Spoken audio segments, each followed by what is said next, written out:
जय हिंद दोस्तों। तो इस लेक्चर में हम करेंगे पास्कल्स लॉ के बारे में। पास्कल्स लॉ एक बहुत महत्वपूर्ण टॉपिक है, तो इस पे आज हम चर्चा करेंगे। देखिए, पास्कल्स लॉ जो होता है ये फ्लूइड बेस्ड होता है, फ्लूइड पे बेस्ड होता है।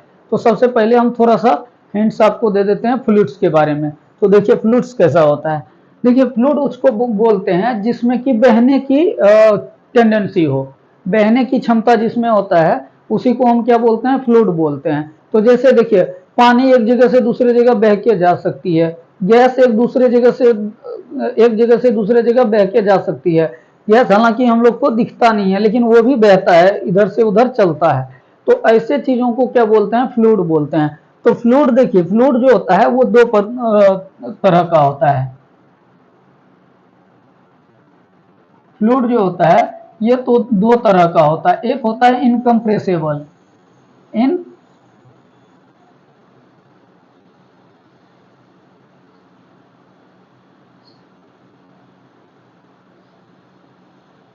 इनकम्प्रेसिबल, दूसरा होता है कंप्रेसिबल।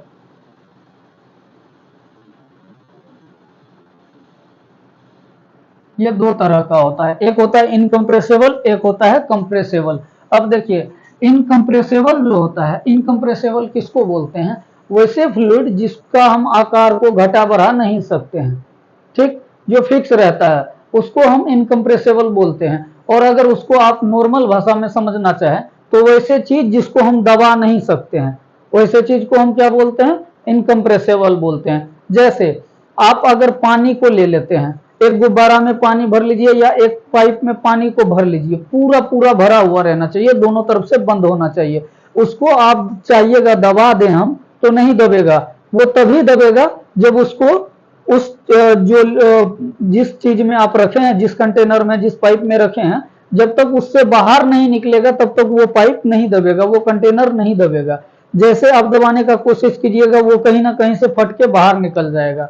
तो जब तक उसको दूसरा जगह ना मिल जाए तब तक वो नहीं दबता है। वही एक गैस का एग्जांपल ले लीजिए। अगर आप किसी गुब्बारा में गैस भर दिए हैं, उसके बाद उसको दबाइए गुब्बारा को, तो कुछ ना कुछ हद तक आप उसको दबा लेंगे। लेकिन गुब्बारा का भी तो एक कैपेसिटी होता है उसको होल्ड करने का, रखने का। अगर जितना कैपेसिटी है उससे ज्यादा आप उसको दबाएंगे तब वो क्या होगा, गुब्बारा फट जाएगा।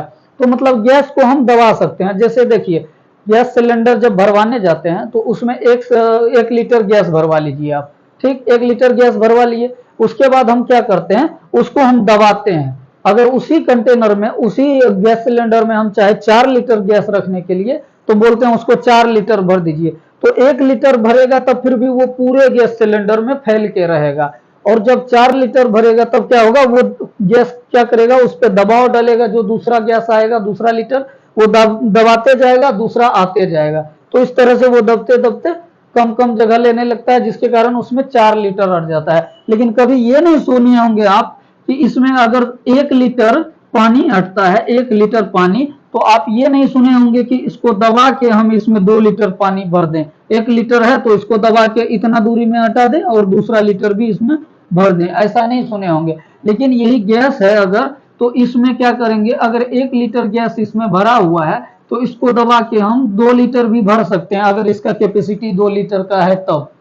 लेकिन अगर कैपेसिटी 2 लीटर का है और इसी के जगह पे अगर पानी आप दीजिएगा, तो 1 लीटर पानी इतना ही दूर में आएगा, ये खाली रहेगा, इसमें पानी नहीं रहेगा। तो ये खाली जगह है, खाली जगह में क्या है, गैस है, पानी तो नहीं है। मतलब पानी को अगर दूसरा लीटर आप डाल भी रहे हैं तो इसके ऊपर आएगा, लेकिन इसको दबा के नहीं आएगा इसमें। आप बात को समझ रहे हैं। तो वैसे चीज जिसको हम दबा सकते हैं उसको क्या बोलते हैं, कंप्रेसेबल बोलते हैं। और जिसको नहीं दबा सकते हैं उसको इनकम्प्रेसेबल बोलते हैं। तो पानी, तेल, जितना भी ऑयल है, ये सारा दूध, ये सब लिक्विड जो भी है, उसको हम क्या बोलते हैं, इनकम्प्रेसेबल बोलते हैं। और जितने भी गैस हैं वो सब क्या होता है, कंप्रेसेबल होता है, उसको हम दबा सकते हैं। तो आप ये दो चीज समझ में आ गया होगा आपको। तो इसको हम रफ कर देते हैं। तो देखिए, इसी दो चीज पे हमारा जो है ये पास्कल्स लॉ काम करता है, फ्लूइड, जो फ्लूइड मैकेनिक्स में देखने को मिलता है। तो देखिए पास्कल लॉ कहता क्या है, क्या बोल रहा है, ए fluid exert equal pressure in all direction at point. ये बोल रहा है कि किसी फ्लूइड में किसी एक पॉइंट पे जो प्रेशर होता है, उसमें जो लिक्विड प्रेशर डालेगा, जैसे लिक्विड या फ्लूइड कुछ भी हो, वो जो किसी एक पॉइंट पे प्रेशर डालेगा वो सभी डायरेक्शन में सेम डालेगा।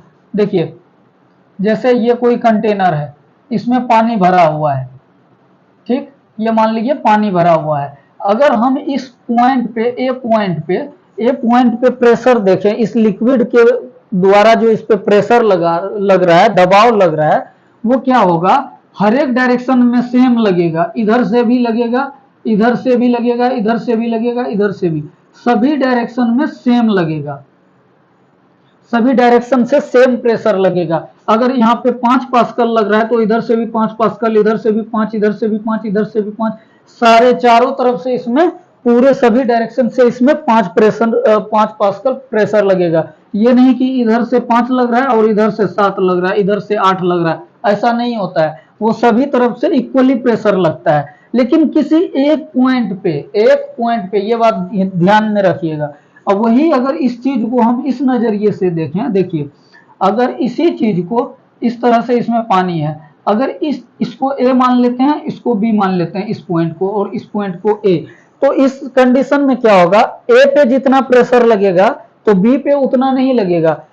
क्योंकि लिक्विड का जब हम प्रेशर पर आए तो उस टाइम में बताए थे आपको क्या होता है, हॉरिजेंटल एक्सिस पे, इस एक्सिस पे मतलब इस तरह का एक्सिस पे अगर इसमें लिक्विड भरा है तो ये जो हॉरिजेंटल एक्सिस होता है इस पे प्रेशर सेम होता है। किसी भी फ्लूइड में हॉरिजेंटल एक्सिस पे प्रेशर क्या होता है, सेम होता है। अगर यहाँ पे 5 है, 5 पास्कल, तो इसी लाइन पे अगर देखेंगे तो यहाँ भी 5 पास्कल होगा, यहाँ भी 5 होगा। लेकिन अगर ऐसे वाला एक्सिस पे देखेंगे, वर्टिकल एक्सिस, तो अगर किसी एक को रेफरेंस मान ले, सीधा समझिए, रेफरेंस छोड़िए, किसी भी वर्टिकल एक्सिस पे अगर हम लिक्विड के डिप्थ में जाते हैं, मतलब इसके नीचे जाते हैं, तो जैसे जैसे हम नीचे जाते हैं किसी लिक्विड में, वैसे वैसे क्या होता है, प्रेशर बढ़ते रहता है।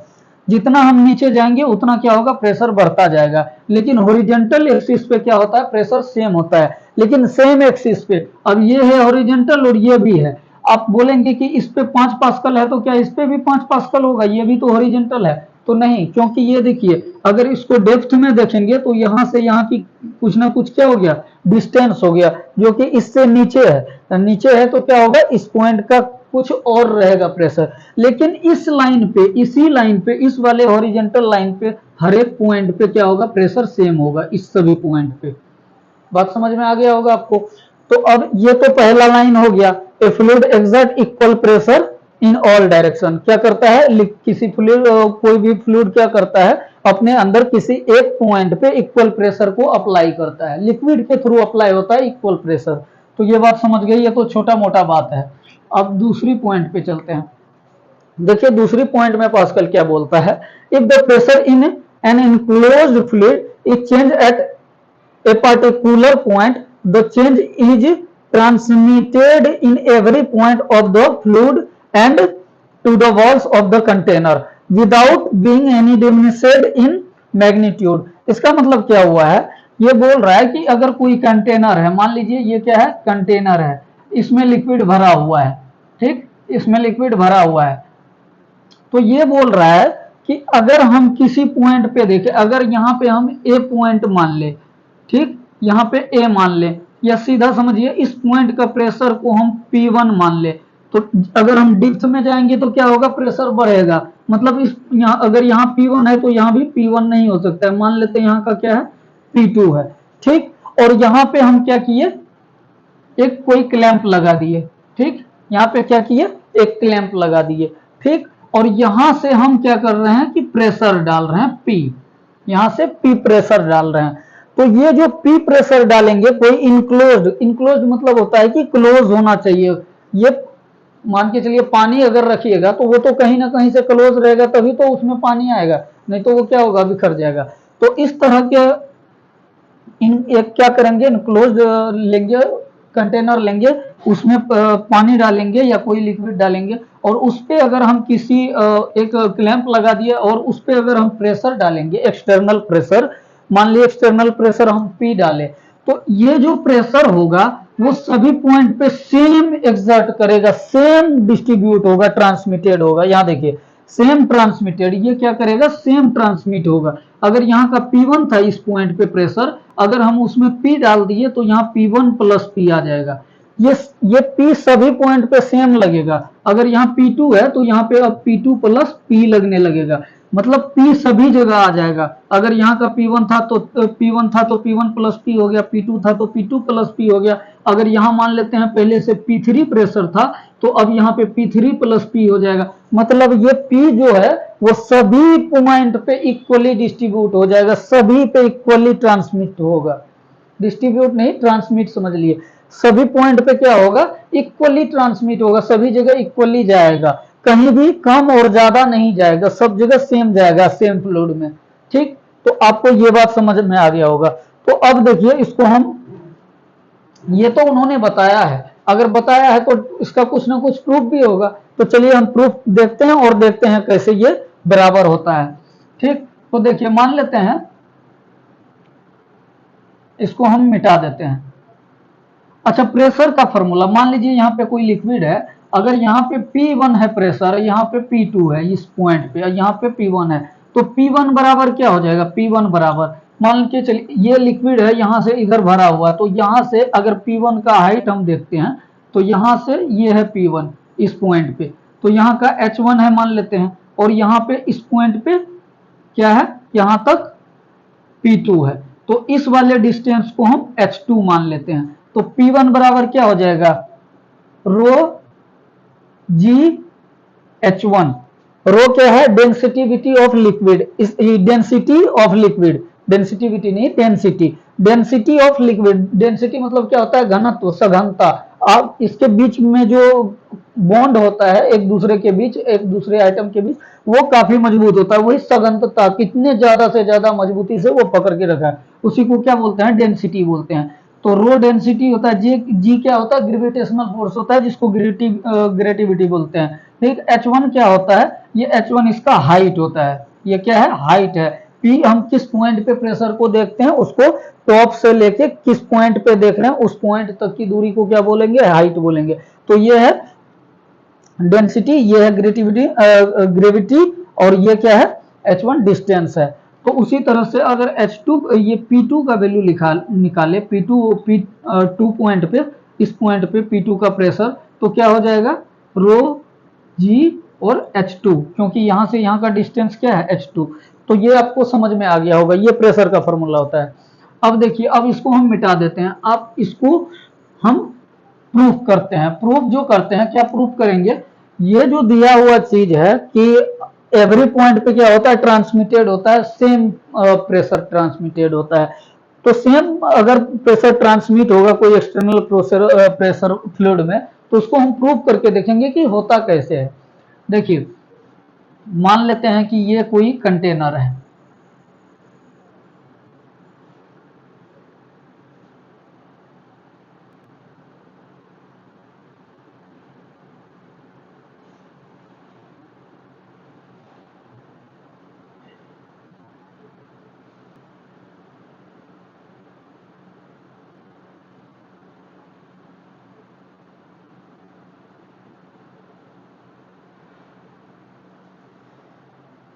ठीक, ये मान लिए कोई क्या है, कंटेनर, इसमें हम पानी भर देते हैं।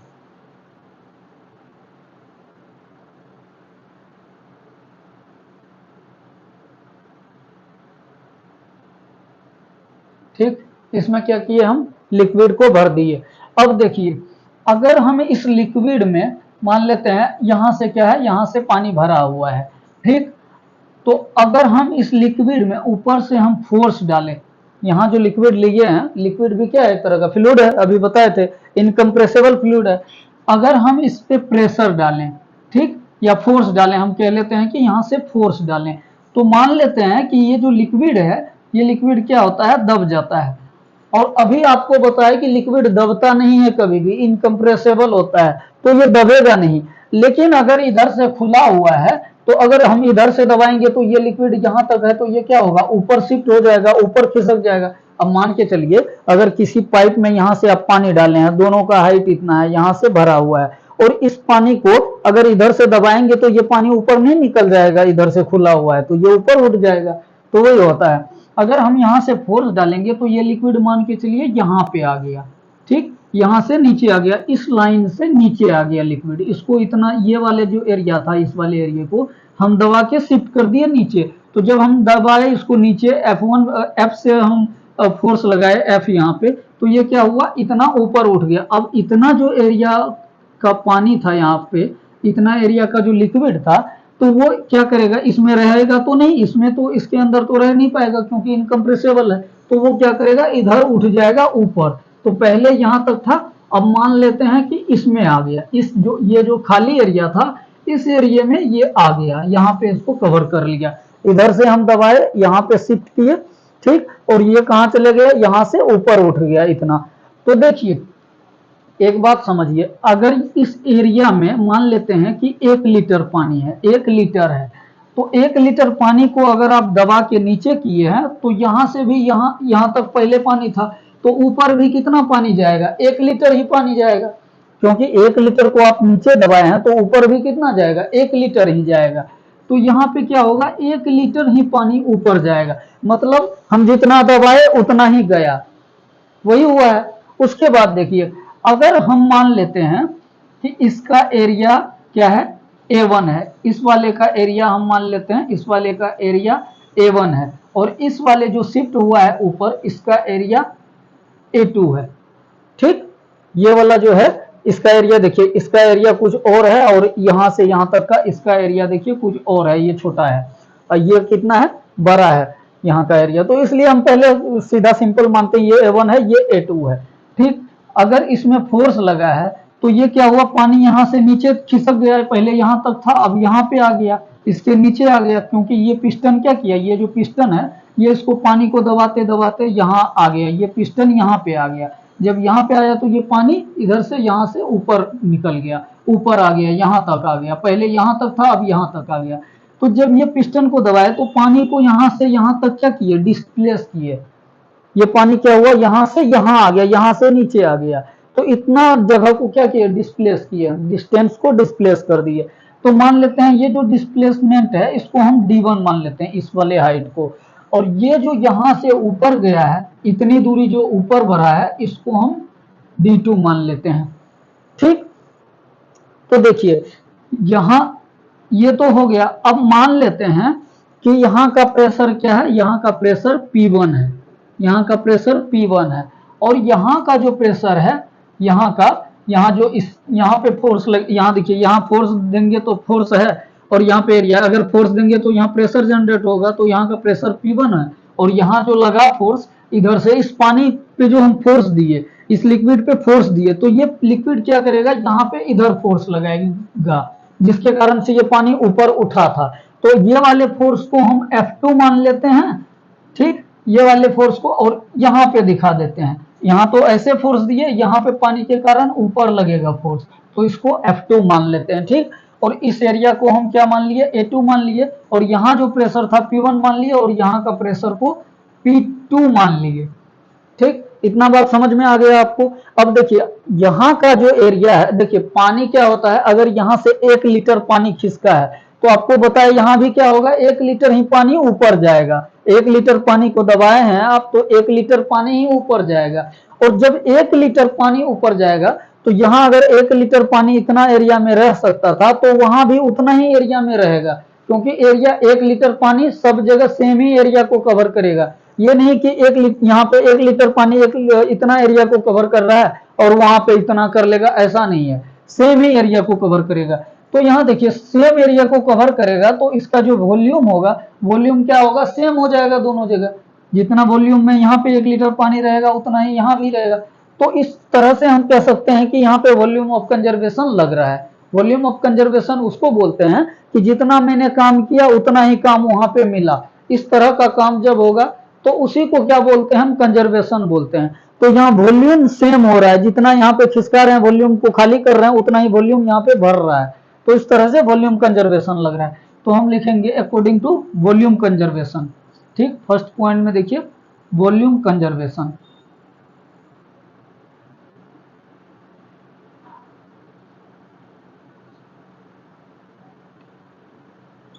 Volume conservation.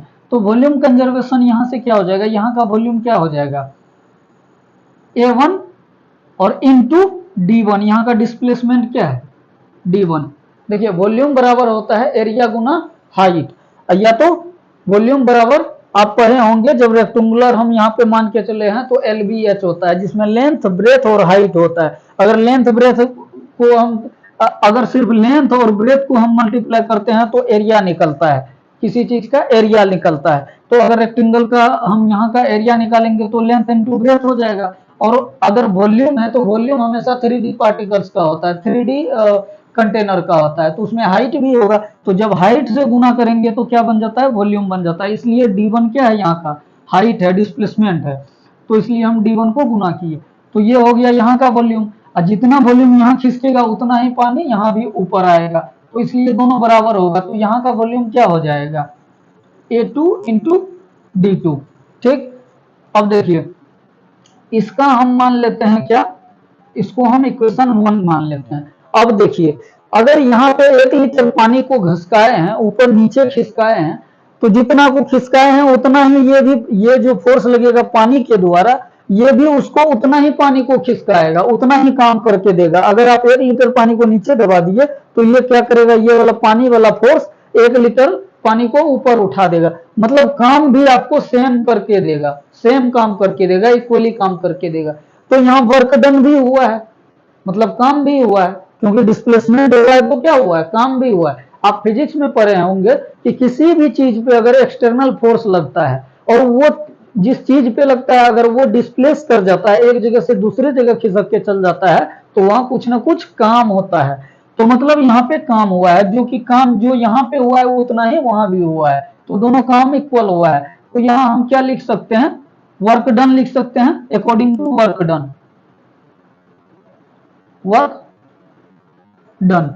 वर्क डन क्या होगा, W1 बराबर W2 हो जाएगा। चलिए W1 छोड़िए, दोनों जगह बराबर होगा तो W के मतलब वर्क को यहाँ को डायरेक्ट लिखते हैं। तो वर्क क्या हो जाएगा,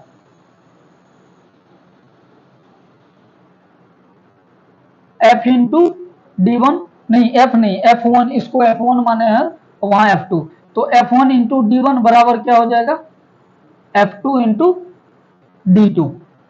ठीक, यहाँ पे फोर्स इंटू डिस्प्लेसमेंट बराबर क्या होता है, वर्क होता है। तो ये वर्क हो गया, ये W1 हो गया, ये W2 हो गया, ये वर्क 1 हो गया, ये वर्क 2, यहाँ का वर्क और यहाँ का वर्क दोनों आपस में इक्वल हो गया।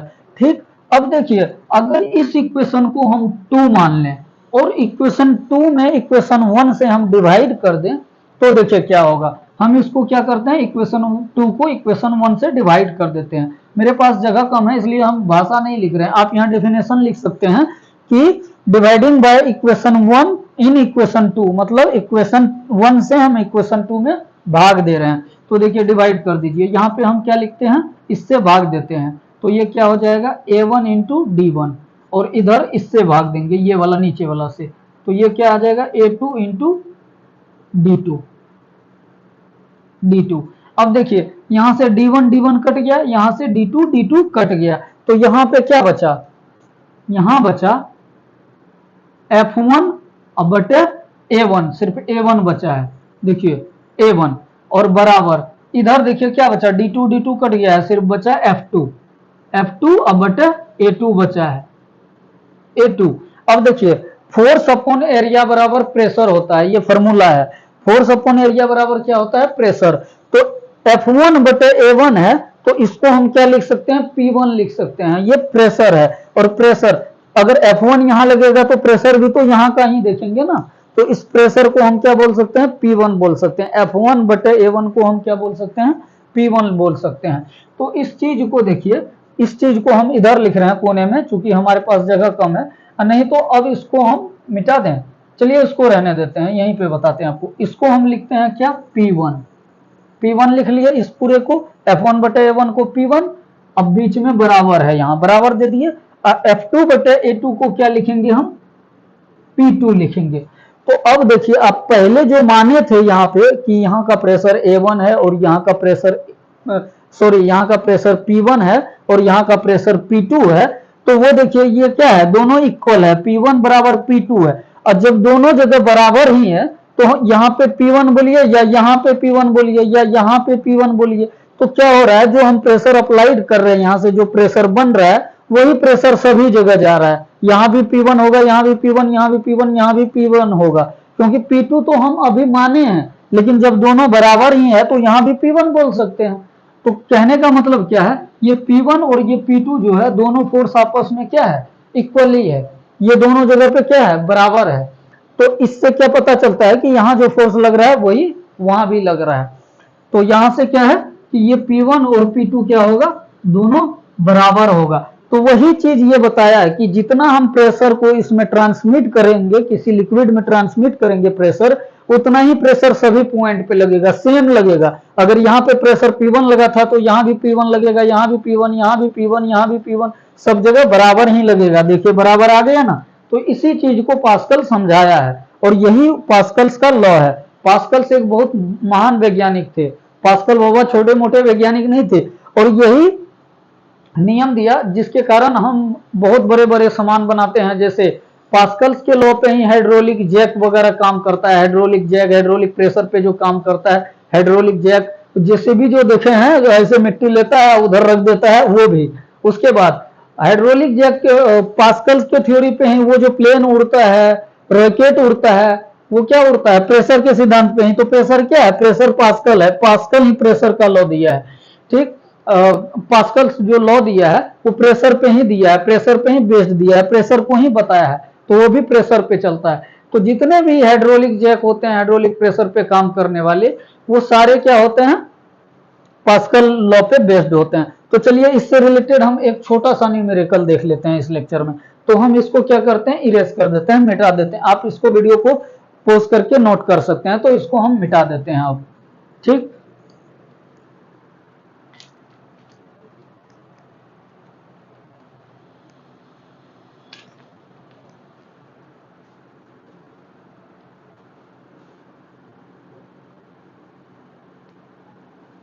देखिए हम एक चीज आपको सिर्फ रहने देते हैं, यहाँ पे लिख देते हैं ये फॉर्मूला, ताकि अभी अभी आप पढ़े हैं तो अभी याद नहीं होगा आपको।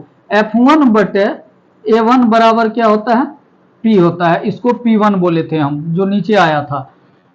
सीधा समझिए, F1 बटे A1 बराबर F2 बटे A2 आया था, और इसी को इसको हम A1 बोले थे, नहीं P1 बोले थे। F1 बटे A1 को हम क्या बोले थे, P1। ये P1 प्रेशर है, और इसको बोले थे P2, ये P2 प्रेशर है। आपस में दोनों क्या था, इक्वल था। अब इसी पे बेस्ड एक न्यूमेरिकल आपको बताते हैं।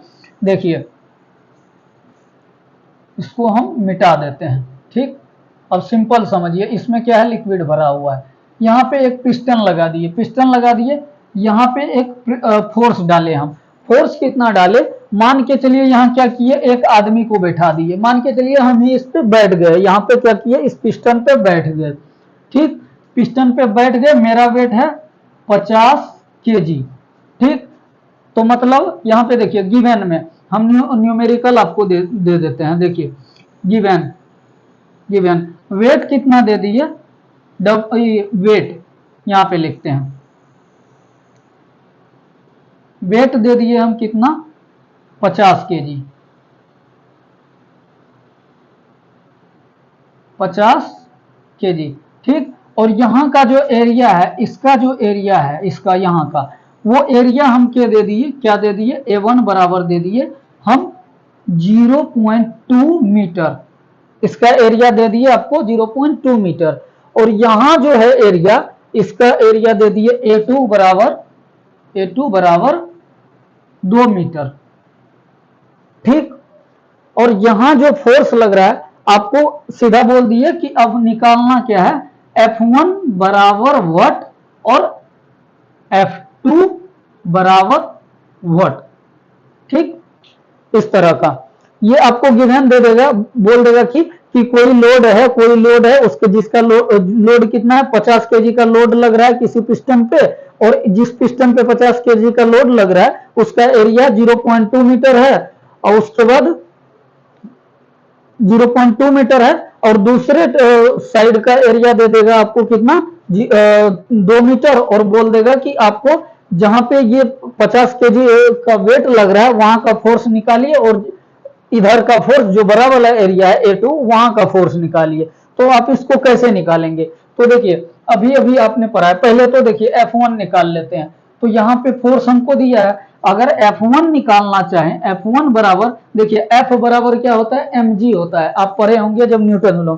तो देखिए F बराबर क्या होता है, mg होता है। अब F देखिए, F1 का अगर मान निकालेंगे तो यहां से देखिए m का मान कितना दिया है आपको, 50 केजी, 50 केजी, ठीक। उसके बाद g का मान कितना दिया है, देखिए g का मान आपको याद रखना पड़ेगा। g का मान होता है, ये आपको क्वेश्चन में दे भी सकता है, नहीं भी दे सकता है। g का मान होता है 10 मीटर पर सेकेंड स्क्वायर, ठीक। ये 10 मीटर पर सेकेंड स्क्वायर होता है g का मान। तो यहाँ आप 10 से गुना कर दीजिए। देखिए ये केजी में होगा और ये मीटर पर सेकेंड स्क्वायर में होगा। तो अब इसको अगर गुना करेंगे तो देखिए 5 गुना 1 कितना होगा, 5, और 2 जीरो है तो 2 जीरो बिठा दीजिए। तो ये कितना आ गया, 500।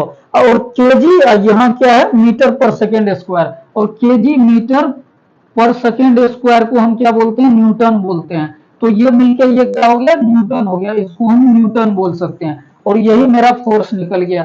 तो F1 निकल गया, ये जो पूछा था F1 बराबर व्हाट, तो F1 निकल गया मेरा इतना। अब हमें निकालना है F2। तो देखिए F2 क्यों कैसे निकालेंगे, लेकिन अकॉर्डिंग टू पास्कल लॉ। तो यहाँ देखिए P1 बराबर क्या होता है, P2 होता है, P1 बराबर P2 होता है, ये तो हम जानते हैं। तो P1 को हम क्या लिख सकते हैं, F1 बटे A1, F1 बटे A1 बराबर F2 बटे A2, ये लिख सकते हैं यहां से फॉर्मूला से। अब देखिए हमको निकालना क्या है, F2। तो F2 को इधर रहने दीजिए, ये A1 A2 जो है इसको इधर भेज दीजिए। तो ये क्या हो जाएगा, F1 बटे A1 अब गुना A2, क्योंकि इधर भाग में है तो इस साइड आएगा तो क्या हो जाएगा, गुना में आ जाएगा, तो गुना में आ गया। अब इसको वैल्यू पुट कर दीजिए। तो देखिए ये बराबर इधर क्या बच गया, सिर्फ F2 बच गया। तो अब देखिए F1 का वैल्यू क्या है आपका, ये 500 न्यूटन निकला है, तो यहाँ लिखेंगे 500 बटे A1 का मान कितना है, 0.2 मीटर, तो यहाँ लिखेंगे 0.2 मीटर। अब देखिए A2 का मान क्या है, A2 का ये 2 मीटर दिया हुआ है, तो गुना लिखेंगे 2 मीटर, 2 दे दिए। ये बराबर में इधर क्या है, F2 है। अब देखिए अगर हम यहाँ से दशमलव उड़ा दिए, दशमलव हटाते हैं तो एक जीरो ऊपर जाता है, तो यहाँ पे मान लीजिए एक जीरो आ गया। अब इसको काट दीजिए, 2 एका ही 2 और 10 दूना 20, 10 बार में कटा। अब इसको आपस में ये दोनों गुना में है तो गुना कर दीजिए। तो 5, अब 5 को 10 से गुना कीजिए तो 10 पचे 50, ठीक, 10 पचे 50, और 2 जीरो पहले से है तो इसको 2 जीरो को बैठा दीजिए, ठीक। ऐसे भी आप कर सकते हैं, 5 गुना 1 5, और 2 जीरो यहाँ बचा, 1 जीरो यहाँ, तो 3 जीरो बैठा दिए। तो इतना निकल गया, ये क्या निकला, F2 निकला। लेकिन ये क्या है, F है, F क्या है, फोर्स है, फोर्स है तो इसमें न्यूटन भी लगाएंगे। तो इसको आप ऐसे लिख सकते हैं, F2 बराबर 5 पे 3 तो जीरो और न्यूटन, तो ये F2 निकल गया। अब देखिए इससे आप इसको फील कर सकते हैं, इसको आप फील कर सकते हैं। फील कैसे करेंगे, देखिए इस पे अगर आप बैठे थे, आप बैठने के कारण से 500 न्यूटन का फोर्स लगा, यहाँ पे कितना लगा, 500 न्यूटन का फोर्स इस पे लगा, इस पिस्टन पे। और ये लिक्विड के द्वारा जो फोर्स यहाँ पे लगा, यहाँ पे ये जो ऊपर फोर्स लग रहा था वो कितना लगा, अगर आप 500 लगाए थे तो ये लगा कितना, 5000, 5000। देखिए यहाँ पे 500 लगाए तो यहाँ पे कितना लगा, 5000, तो कितना ज्यादा, 4500 न्यूटन आप ज्यादा फोर्स लगा दिए। तो इसी फिनोमिना पे देखिए वो जो हाइड्रोलिक प्रेशर काम करता है, इतना छोटा फोर्स लगाने से इतना ज्यादा फोर्स लग गया। अगर हम इस यहाँ पे 500 न्यूटन फोर्स लगा रहे हैं, अगर हम यहाँ पे इतना ठो बैठ जाए, 50 केजी का वेट अगर हम देके यहाँ पे बैठ जाए तो 500 न्यूटन हम फोर्स लगा देंगे, और 500 न्यूटन अगर फोर्स लगाएंगे तो ये पानी इधर से, लिक्विड इधर से 50,000 ये 5000 न्यूटन फोर्स ऊपर लगा देगा। मतलब इस पर कोई चीज रहेगा, मतलब हम 500 न्यूटन फोर्स लगा के 50,000 न्यूटन का फोर्स जो झेलेगा उसको भी हम क्या कर सकते हैं, उठा सकते हैं ऊपर। तो इसी बेस पे क्या होता है, जितने भी हाइड्रोलिक प्रेशर होते हैं वो काम करते हैं। थोड़ा सा प्रेशर यहाँ पे फोर्स लगाए और यहाँ पे कई ज्यादा गुना इससे कई जो ज्यादा गुना फोर्स यहाँ पे लग गया ऊपर की ओर, तो वो क्या करेगा, उधर उठा लेगा। तो इस तरह से हम हाइड्रोलिक जैक वगैरह बनाते हैं। तो ये उसका एप्लीकेशन हो गया। तो साथ ही साथ आपने एक न्यूमेरिकल भी देख लिया। तो अगर वीडियो अच्छा लगे तो प्लीज लाइक एंड सब्सक्राइब करें। Thank you.